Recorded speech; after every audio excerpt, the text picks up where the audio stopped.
we're going to use 3D axial separation for treating primary disc-related disorders, as well as a warm-up when we're going to move to segmental treatments for secondary disc-related disorders.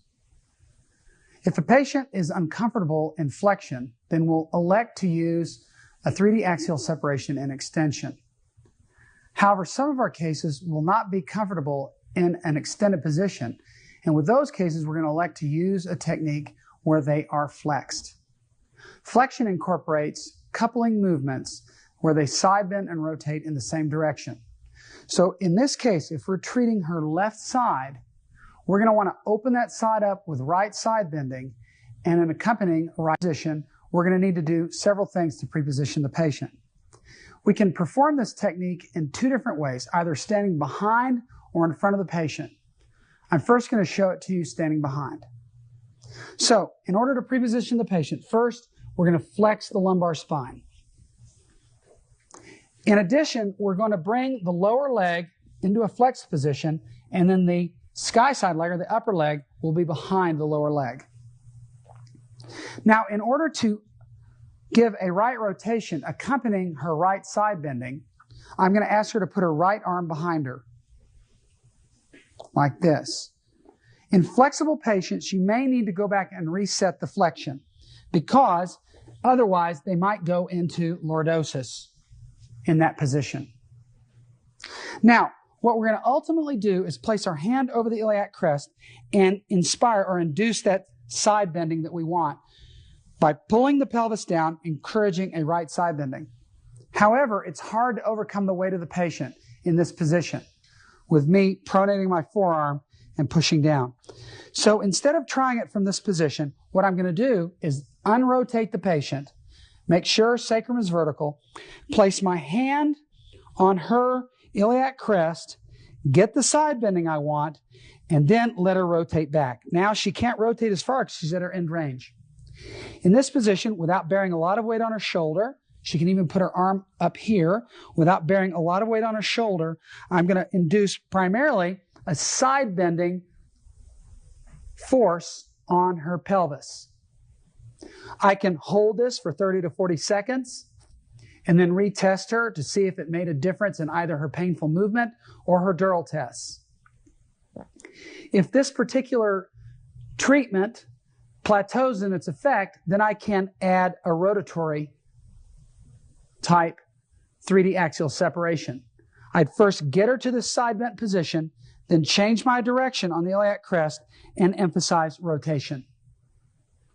In either case, I can add a high velocity thrust. In the side bending position here, I can get the patient to take in a deep breath, let it out. I raise my head up, emphasize the side bending, and then overpressure. I don't just let go, but I let go gradually to reduce the amount of stress. I can also perform the overpressure in an emphasis of rotation.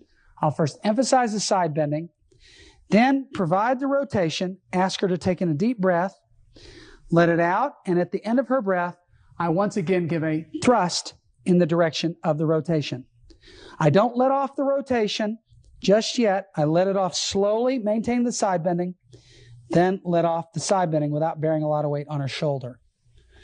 Afterwards, I'll reposition the patient, retest either the painful movement in the lumbar exam and or the dural tests. For some of us who have smaller hands or less body strength, we may elect to do the 3D axial separation and flexion while standing in front of the patient. The components of prepositioning and treatment are the same. We're just going to be approaching the patient from a different direction. Once again, we're going to utilize treating the side that's up, the sky side. We're going to reach under the patient, flex the patient here, ask her to put her right arm behind her. Once again, you may need to make sure that she's flexed. We're going to put the lower leg in front and the top leg behind. And in this position, now I'm going to stabilize over the lumbar or over the thoracic and upper lumbar spines, She can have her hand up here like she did before. Once again, I'm going to de-rotate her with my hand, the mobilization hand over the iliac crest, oriented in a dorsal and caudal direction to emphasize the side bending. I can now re-rotate her to her end range, and in this position, I can simply emphasize the side bending. You can see that she is side bent to her right and rotated to her right in a flexed position, and as a consequence, coupled.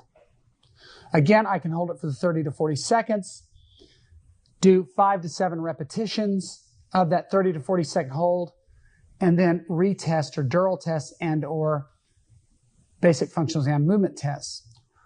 If she plateaus in the effect, after I've incorporated the side bending, I can shift my body and now in a direction perpendicular to the one I was doing before for side bending, I can emphasize the rotation.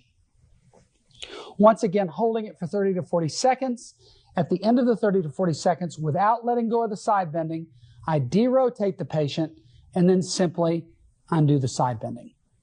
In either the side bending or rotation technique, I can add a high velocity thrust. For the side bending technique, I have her here. I can take up the slack, ask her to take in a breath, let it out again, and now at the end, I give thrust. Don't let off the pressure of the side bending, but instead let it off slowly, retest. Or I can side bend, change my direction, take up the slack in rotation, ask her to take in a breath, let it out, and at the end of the range, thrust.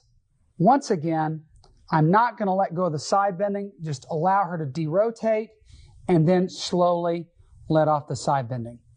Once again, take her back to a neutral position, retest.